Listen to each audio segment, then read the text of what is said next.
Hey, what is going on, everybody? This is the Roaming Prepper channel. I'm your host, Pete, and I want to thank all of you for joining me today. For those of you who are newer, people who are coming in from TikTok, Instagram, I know people are going back and forth now. Thank you for coming over to come say hi to me on YouTube. So today I want to talk about options for preparedness meals in an emergency. And I want to preface this by stating that an SHTF doesn't have to be the apocalypse. Yes, it could be a hurricane, a wildfire like you see in California, or hurricanes like Louisiana and Texas, earthquakes, which happen in a lot of places, but it could be a personal SHTF. It could be something along the lines of a job loss. It could be something along the lines of a death in the family or an injury or an illness that may make you lose days from work. It may reduce your mobility. They steal your car. That's a personal SHTF, right?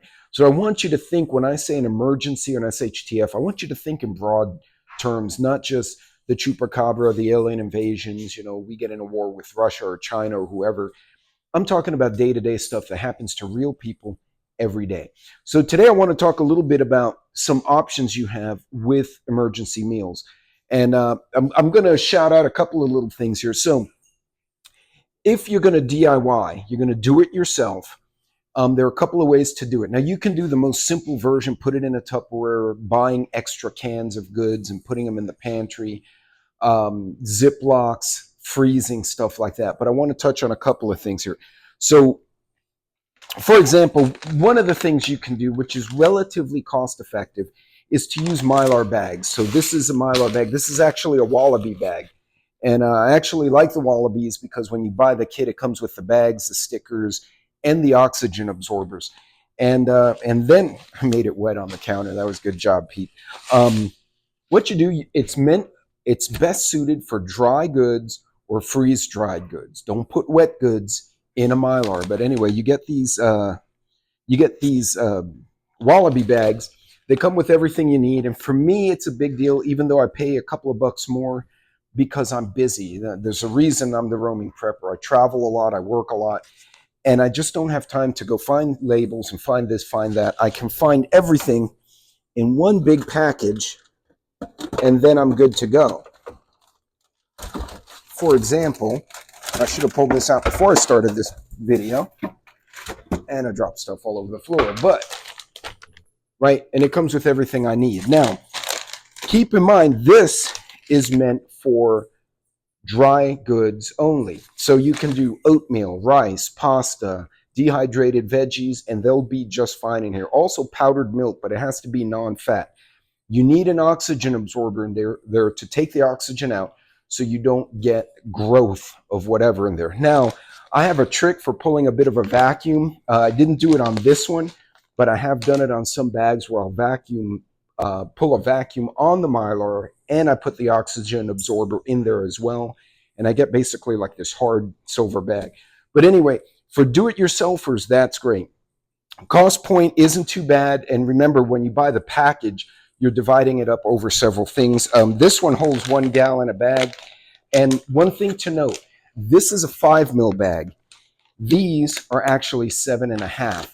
If you want to do something like you put some freeze-dried food in the bag and you want to cook it in the bag, you need the 7.5 mil. It's thicker. Don't use the 5 mil. It actually might warp the bag. So just a little tip there. And again, if you try to do this, reach out to me. I'm always happy to, either do a little video or send you an email and try and explain what I'm doing. But anyway, so one option for you, dry goods and Mylar. And your wet goods would be like canned goods, right? So this technically, if I did it right, and I think I did, should last me anywhere from 15 to 20 years. So that's a really good long-term prep. But you can see it has a little rip tab right here. So if I need to open it, I can rip it open. Why do I do smaller bags? Now, some people do it in a big bucket with a big Mylar bag. That's great for bulk storage. However, if I want to share this with another person, if I want to trade it with another party, or say, I don't know, a family member is in distress and I go there and I bring them smaller units, when I open this has, I think this one has, this probably, if I remember what I did here, This one has about 8 servings, 10 servings of oatmeal. I don't remember how I did it. But point being, I'm not opening one big container that I'm not going to eat 5 gallons of oatmeal continuously for a month, right? I'd get sick of it. I'd lose my mind. You want to have something smaller that you can use as you need. So today I opened the oatmeal. We use the oatmeal this week. When that's gone, I'll open the rice, and you have smaller units. You kind of tracking me here. Let's move on. So this one is a boiling bag, and this one's actually made not by me. This is made by my friends at Circle JM Farms. I'm not an affiliate. They're actually friends of mine. They own a farm, and they were looking for ways to diversify the farm business because farming is hard, and he got into this stuff. He can sell them in Texas. They do have to be labeled as a cottage food, and it says here, this food is not, it's not, so to say, FDA approved, so he can't ship it to other states, but he can sell it at farmers market within Texas because of our cottage laws. So you can get stuff like this. You can buy these Mylar bags and do this yourself. Now he uses a freeze dryer, and this is 1 dozen powdered farm fresh eggs in a bag. So let's say I want to have breakfast. I have the oatmeal. I have the Mylar bag of 12 eggs. I can alternate days. And basically between these two, I have a week's worth of breakfast. Long-term storage, it makes sense. Another way you can do it is to use a food saver with the correct attachment, and you could put a vacuum on a little mason jar, and this one has rice in it. This rice, when did I pack this? I did not put the date on that. I did put the date on it at the bottom with a Sharpie, and it got rubbed off. So mental note, Sharpies can get rubbed off of glass. I do believe I did this in 21 though, so I'll leave it at that. But you notice this is 5 years. You don't see any mold. You don't see any bugs. I put an oxygen absorber in there, pulled a vacuum on it. And for those of you who've never seen the attachment for, and I got to find it now, for a mason jar, if you have a food saver, you get this attachment. And I'll put a link for all this stuff below the video and blah, blah. But anyway, if your food saver has the little hose attachment, you put it here, you remove the ring, right? This will be loose, keep in mind. You put this on there, pull a vacuum, it bings you when it's done. You carefully pull it off so you don't pop the lid off again. And then I like to store them like this because technically it is not pressure canned. It is vacuum canned. So if it gets hit a bit much, it might pop free. I've only had one can. I got one jar. I have about 15, 20 down there of different stuff. And only one has popped open. It's because I dropped it and it rolled along the floor and the lid popped off. And then the corgis went to investigate. You know how that goes. But in any case, I put some cooking directions here in case someone besides me opens it. Although most people know how to make rice. So anyway, another option. So you can buy bulk oatmeal, bulk rice. You can do the Mylar route. You can do the mason jar route. Keep in mind, mason jars cost more and they break. But bugs can't eat through them. Rats can't chew through them. They can't chew through this. So if they catch a whiff of something in here, maybe it wasn't perfectly sealed. You could get critters in here. So I store the Mylar bags either in the pantry or in a secondary container, like a Tupper, one of those big tubs, and I put a lid on it. So it reduces the likelihood of critters getting in there. Then you go to the commercial stuff, right? So my friends at Readywise actually sent me a bunch of these, and I figured I'd show them to you. So this is Simple Kitchen, and this is meant as a 5 to 7 year pantry item. So you leave it in your pantry, and it's really just quick chili, right? You want to make some chili. It's not a long-term prep. They run a little bit less. This, I think this one, last I looked, was about $7, but it has 8 servings in it. So, and I've actually measured them out. I got 8 servings about this size. So that being said, if you divide your $7 by 8 servings, you're looking at about $1 a meal or $1 a serving. So it's not too bad. A little bit more expensive than the others when you factor it all together, but it's already made and it's something you can give to people. You can ship to someone else. if someone else is having an issue, you can get these shipped to them. So then, of course, you can go with a pack. Now, this will run depending on what you get. Now, this one's all stroganoff. I don't remember why the hell I bought a whole thing full of stroganoff. Either that or I clicked the wrong thing and I got a box of stroganoff. Anyway, this is actually one of my favorite meals anyway. So I may have, instead of clicking some bags, I clicked the whole box. That's probably how I wound up with this. These have a 25-year shelf life. They're not boiling bags, so you do need a pot and you need water. Now, remember, that's one of the drawbacks of these guys. You're going to need water, but you're going to need water for the rice too. You need water for the oatmeal. So prepping your water is very important, and I'll do another video about how I do that later. But in any case, good stuff. You can open it. It has multiple pouches. It says 20 serving. I think it has 8 pouches in here. And you can trade them. You can open them. So, and again, I'm a big fan of the smaller servings. I know you use more bags, and ergo it costs a little more. But doing it that way, you get small amounts. If you open one, you're not exposing all the other servings, right? You're just opening the one pouch. So something to think about. Then, of course, you have this guy, you know, these big monsters.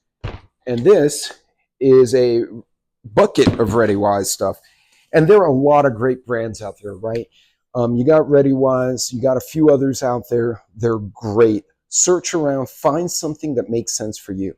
What I would do, if you can order them in smaller boxes like that or pouches individually, is order a mix of goods. Get some from different vendors and then cook them at home and try them.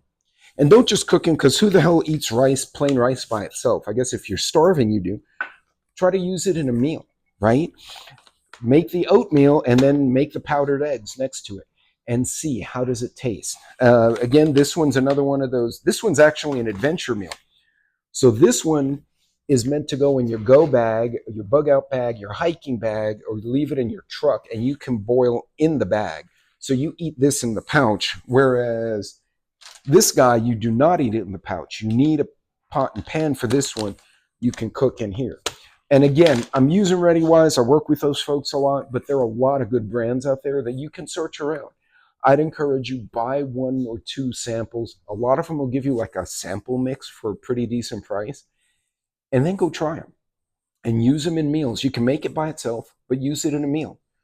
Can you mix the stroganoff with like some long-term frozen chicken you had? What does it taste like? Is it good, not good? Does it suck? Hey, you need to figure it out, and it's better to do it now, right? Granted, money's tight. Inflation sucks. I get it. But at the very least, you can cook, try it, and before you spend 20, 30, 50, $100, which you can do easily, a bucket like this will run you about $50. But there are some out there, some of these more advanced buckets that will have water filters and other stuff in there. You can look at their website. They have a bunch of weird, crazy stuff. And this can get really expensive. Try them first and see what works for you. They also have number 10 cans, right? Number 10 cans last for an eternity. And remember, most of the Readywise, Mountain House, all those nutrient survival, they're typically, not always, but typically freeze-dried foods. So they have high sodium, all of them. So you got to be mindful. If you have someone that has to limit sodium, you got to factor that in as well. Whereas this is just rice, right? I can put maybe a pinch of salt, some water, low sodium, and you get your protein and your grains, right? Last but not least, everyone knows or has seen one of these, right? And this one's probably, I think I got this one during Harvey at the Armory. But anyway, I opened one the other day and it was still good. So I was eating, and then I shared the cookies with the corgis. And none of us got sick, although Bentley farted something awful afterward. But these tend to be pretty expensive. They're going to run you anywhere from $9 to $15 per pouch, depending where you buy them. Also, if you get them online, you want to make sure that chances are if you're getting it online, unless you're getting it direct from the manufacturer, it will have been on the shelf somewhere. MREs will have a little temperature and time sticker. If it's discolored, it's been left in the heat. And if MREs get heated and cooled repeatedly, they could fail. The pouches can open.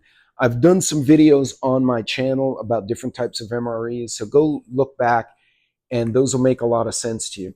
But anyway, folks, so that's a summary. So you got stuff ranging from much more expensive, but definitely utilitarian, to, you know, household preps, to maybe you're not sure, so you want to get something in the middle while you figure out what you do and don't like. You have the do-it-yourself stuff like this that you can do at home if you buy a freeze dryer, which, by the way, they are a bit expensive.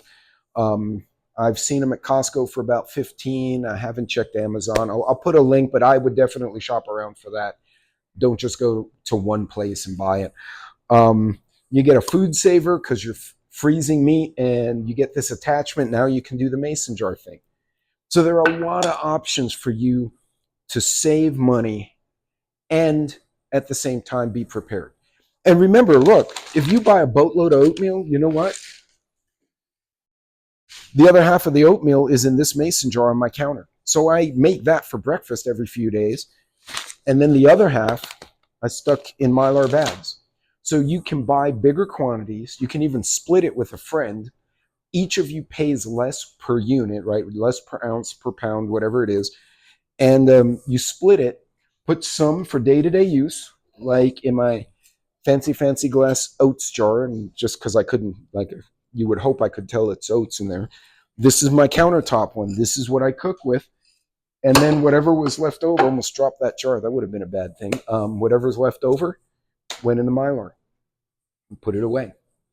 You know, my son, my daughter, or have a friend, they have a house fire, God forbid, somebody gets sick in the family. Hey, don't go grocery shopping. I'll bring you a few bags and give you something to eat for a day or two while you figure out your next move. It gives you options. You get laid off. Somebody gets sick. Somebody gets hurt. You have a storm and it tears up the property. You don't have to go out in public when everyone else is freaking out. You got something at home. And again, they go from less expensive to more expensive, but cook in the bag, ready to eat, not ready to eat, you have to cook it. There's a lot of variety out there. Do some homework and have fun with it. Make it. If you got kids, grandkids, nieces, and nephews, tell them, hey, we're going to make this chili with this stupid squirrel on it. I forgot his name, the little squirrel guy up there. And we're going to try the chili. And just break out some chips and turn on a Shrek or something and eat with the kids. Ask them how they like it. Make the family part of this adventure. Okay, and that's what it is. It's not just a job and a duty, it's an adventure. And the kids will start buying in. Why is that so important? I'll share this with you. My daughter's moved to California. She's living in an area, they just had a wildfire breakout near her house. She wakes me up at 11 o'clock at night, midnight almost, wakes me and mom up, and she said, we asked, are you okay? What's going on? She explained the situation. She said, nope. The minute I saw smoke, I looked on the news. She said, I pulled out my go bag. I staged everything in the foyer. And the minute the cops came by with the first warning on the loudspeaker, hey, the fire's turning this way, she said, I was packed and gone in under 15 minutes, Daddy, with 4 dogs. And she doesn't have corgis. She has whippets. It's like a little greyhound. So it's not a small dog. Gone. She was out the door. The kids listen. And I was very proud of her, by the way. So anyway, folks, I'll leave you with that thought. If you have any questions or if you have tips, have you done Mylar? Have you done the mason jar thing? Have you done other stuff? Share it with everybody below in the comments. Until next time, good luck, be safe, Godspeed, and I will see you on my next video. You guys take care of yourselves out there.